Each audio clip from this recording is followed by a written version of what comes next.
Very picturesque place here. Does it kind of inspire you to do things creatively? Inspires me to do nothing. That's good. That's creative. I think that's what the gardener's doing here. It's a whole bunch of nothing. It's great. Hello. Let it go. Trim it up a bit, mate. It's beautiful. Yeah. I didn't know where I was actually. We just hopped on this golf buggy and kept on going out and out to the bayou here. I was just like, where the hell are we going? I thought we were at a hotel, and the next thing you know, we're in paradise. It's eco resort.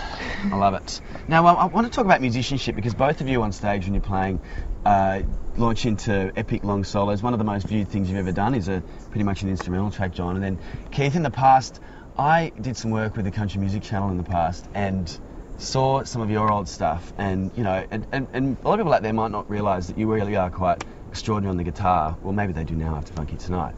But in terms of musicianship, when you first started playing and then you look back at it now, do you sort of see how far you've come and how much of a better player you've become?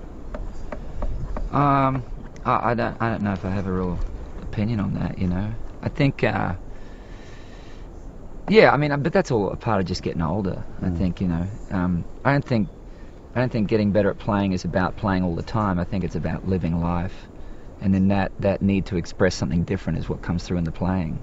I think playing all the time can be detrimental, and I certainly don't play all the time. Well, that's interesting, because I mean, Jimi Hendrix, you know, basically just went to bed with his guitar while he was around, constantly playing it. Do you think it just works differently for different people? Do you mean what, play all the sleeping time? with your guitar?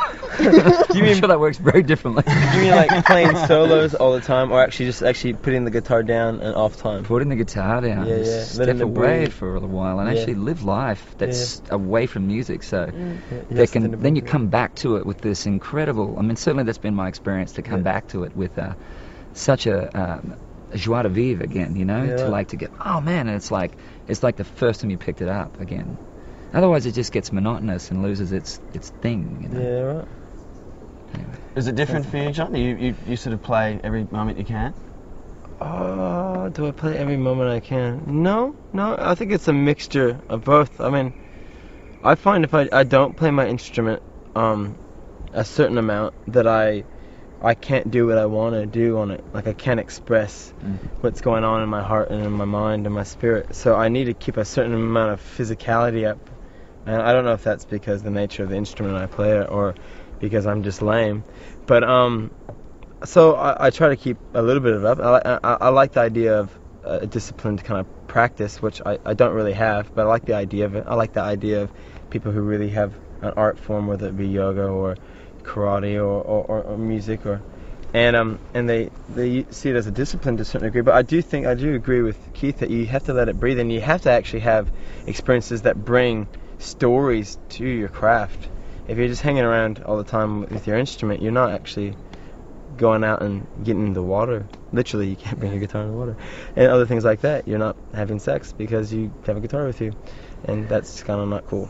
If you've just tuned in and are totally confused. Have you ever tried to have sex with a guitar? It's not cool. I mean, you can maybe try. I mean, Jimi Hendrix did do it, and it was very cool. Kind of changed my life. But try bringing it in with your partner, and you would definitely. It's not going to happen. Not going to happen for you or anybody else, for that matter. Where am I going? Right. What colour is the sky in your world, John? Right now, it's just bloody green. I can't see any sky. Because the garden doesn't do anything around here. The groundskeepers